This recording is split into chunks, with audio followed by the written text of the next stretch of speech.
Bom, gente, boa tarde a todos. Enfim, a gente teve aí um pequeno recesso, né? Infelizmente, aí, compromissos profissionais e particulares me impediram de ter feito os vídeos nos últimos dias aí, né? Mas vamos lá, vamos continuar com a previsão aí das equipes da NBA para a temporada, tá?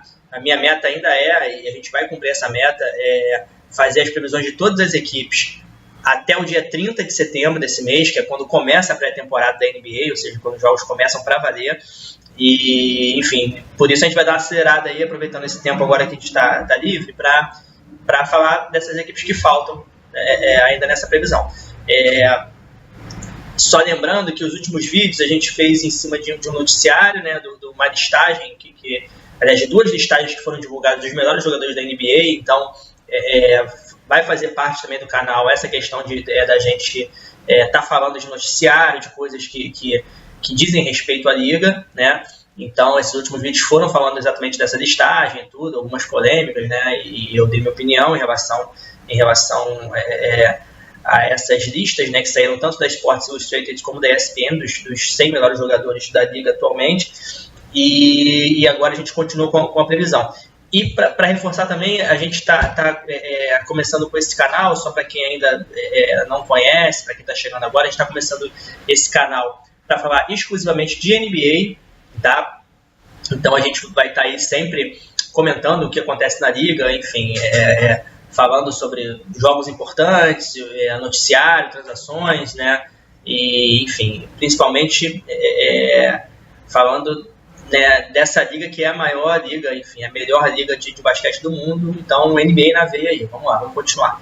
Então, falando agora do próximo time pela ordem alfabética, a gente vai falar do Oklahoma City Thunder, que assim, um dos meus sleepers, digamos assim, para essa temporada. É um dos times que eu acho que tem boas condições de ir bem longe esse ano, porque, na minha humilde opinião, tá, ao lado do Boston Celtics, eu acho que foi a equipe que melhor se reforçou, tá? Assim, se a gente pensar no papel, o Boston se reforçou basicamente, né? Ele fez a troca do Avery Bradley, pegou o Marcus Morris e tudo, né? E o Aaron Baines do Detroit.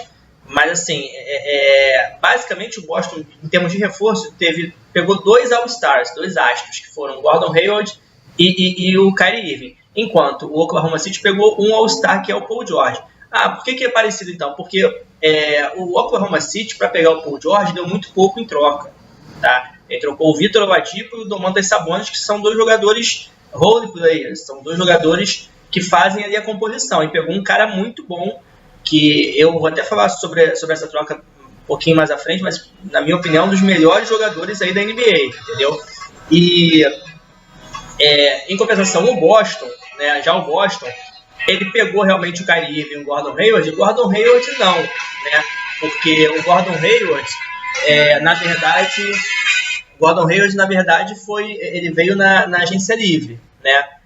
Ou seja, o Boston não teve que dar nada em troca. Já o Kyrie Irving, o Boston deu bastante em troca, né? Inclusive, muitos analistas acham que o Boston deu muito em troca pelo Kyrie Irving, que foi o Isaiah Thomas, o Jay Crowder, o Ante Zizic, principalmente, né, a escolha no draft, que não conta para elenco, mas que foi dada. Então é por isso que eu acho que assim, as equipes até se equivalem, sendo que eu acho que o combo do Oklahoma City, atualmente, pelo menos, é um combo mais forte. Você juntar Russell Westbrook, que, na minha opinião, hoje é o segundo melhor jogador da NBA. Eu até falei isso na lista dos 100 melhores jogadores ali, nos vídeos anteriores. Eu acho hoje o Russell Westbrook atrás apenas do LeBron James, tá? Por tudo que ele fez no ano passado, enfim, e pela dominância que ele demonstrou, que ele tem demonstrado. O Kevin Durant, para mim é o terceiro, é um senhor jogador, um monstro. Só que a dominância do Russell Westbrook, ele pegar o time que ele pegou no ano passado, praticamente destroçado, exatamente pela saída do Durant, e fazer o que ele fez, para mim ele se tornou o segundo melhor jogador da NBA. A gente tem que analisar até o final da temporada passada, apesar do Durant ter ganho MVP da final, porque o Golden State ganhou, mas o Durant tem todo um time em torno dele. Então eu acho que hoje o Russell Westbrook está mais dominante do que o Kevin Durant.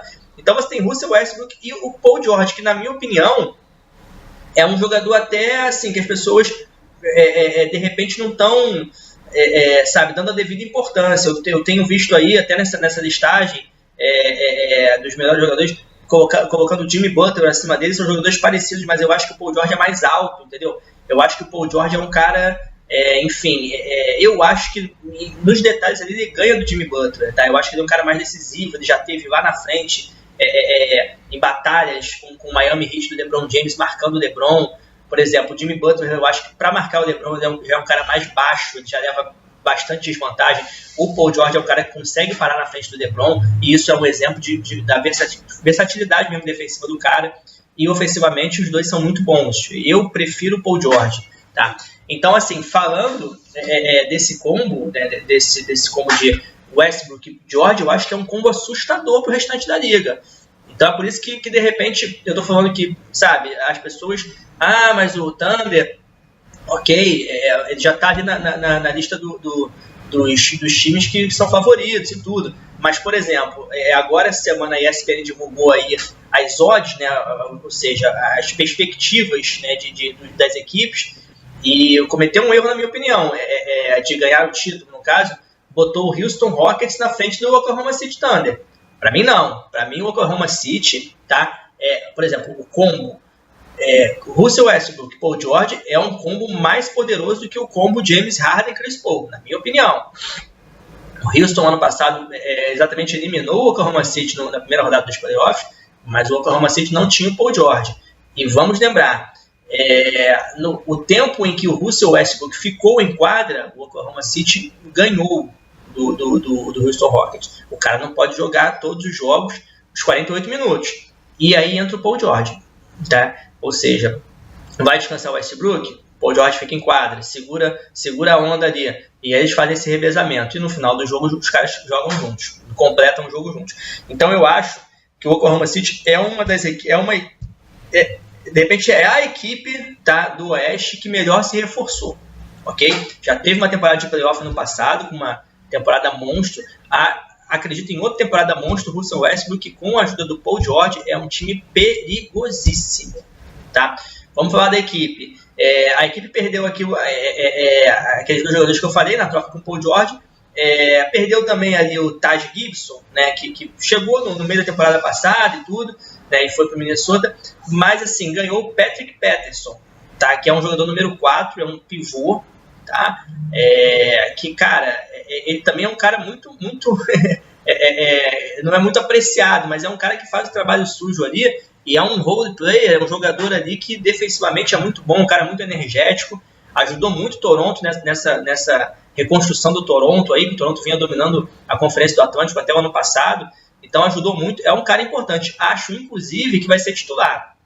Eu acho que ele vai começar com Westbrook, André Robertson, que é um especialista em defesa que renovou o contrato com a equipe, Paul George, Patrick Patterson e o Steven Adams. Ele tem o Enes Kanter para começar jogando também de pivô, mas o Enes Kanter ele é muito parecido com o Steven Adams, em termos de altura. É um cara melhor ofensivamente, pior defensivamente. Então, você colocar duas máquinas ofensivas, tá? Dois All-Stars assim, de alto nível, tá? Como o Westbrook e o Paul George, ao lado de Robertson, Steve Adams e Patrick Patterson, que são conhecidos pela defesa, é uma combinação, tá? Ok, o banco do Oklahoma City não é dos mais fabulosos. Você vai ter ali Doug McDermott, que veio do Chicago, tá, no ano passado. Você deve ter o próprio Enes Kanter. Eles assinaram com o Raymond Felton, que é um veterano ali para fazer armação. Mas assim, a gente sabe que o banco é importante, sim, mas quem ganha jogo na NBA é o starting five, tá? Então, por isso, tá? Principalmente pela contratação do Paul George, que eu acho que vai ser muito importante. Claro, problemas podem acontecer, os dois astros podem bater cabeça, eles nunca jogaram juntos, né? Mas eu acho que se as coisas se harmonizarem em Oklahoma, tá? O O Oklahoma tem tudo para fazer uma grande temporada esse ano. Não acho que supera o Golden State, mas tem uma força ofensiva com o Paul George que vai ser interessante. Tá? Não acho que supera o Golden State, porque realmente o Golden State tem mais armas. Mas Russell Westbrook e Stephen Curry, Russell Westbrook, na minha opinião, leva vantagem. Paul George e Kevin Durant, o Kevin Durant leva vantagem, mas o Paul George é um cara que está próximo ali. E aí vem, claro, Draymond Green, né, Klay Thompson, André Godala. Por essa composição de time, é que realmente o Golden State leva vantagem, mas não vai ser mole. Enfim, a minha previsão é que o Oklahoma City fique ali, dispute, na verdade, a segunda posição no Oeste com o San Antonio Spurs. San Antonio Spurs é uma equipe que, cara, é aquilo. O San Antonio Spurs é o San Antonio Spurs, praticamente não perdeu ninguém, manteve o mesmo time, Greg Popovich. Então é uma cultura de estar sempre disputando lá no alto, né? Quando a gente menos espera, tá lá o San Antonio com 10 vitórias, 15 vitórias consecutivas, começando muito bem a temporada. Ou seja, ele tem aquela cultura de não importa se está jogando dentro ou fora de casa, está sempre jogando bem. Então é um time realmente muito difícil de você superar.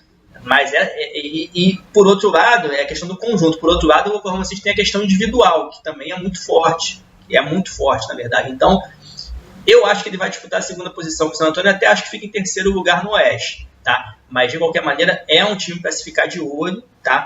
Acho que passa na primeira rodada dos playoffs. Aí, na segunda rodada, provavelmente, pela minha previsão, vai pegar o San Antonio e vai ser uma série duríssima. Né, que é até um pouco imprevisível, tá? Por essa questão do conjunto, né, numa série de 7 jogos, eu até apostaria, de repente, no San Antonio. Mas, de acordo com esse entrosamento que esses dois caras vão ter, o Westbrook e o George, se der caldo, tá? Se os caras se entrosarem bem, se o George comprar o sistema, se, enfim, fizer realmente aquela função de segundo homem ali atrás do Westbrook, enfim, né? E aquele cara que de repente até vai ter uma importância defensiva maior, de marcar os melhores jogadores do outro time e desafogar também o Westbrook, na parte ofensiva, é um time para ficar de olho aí, tá? Eu acho que é o time que mais vai crescer esse ano na NBA, ok? Então é isso. E vamos aí até a próxima. A gente fala aí continua as nossas previsões para a temporada da NBA. Um abraço a todos e até a próxima.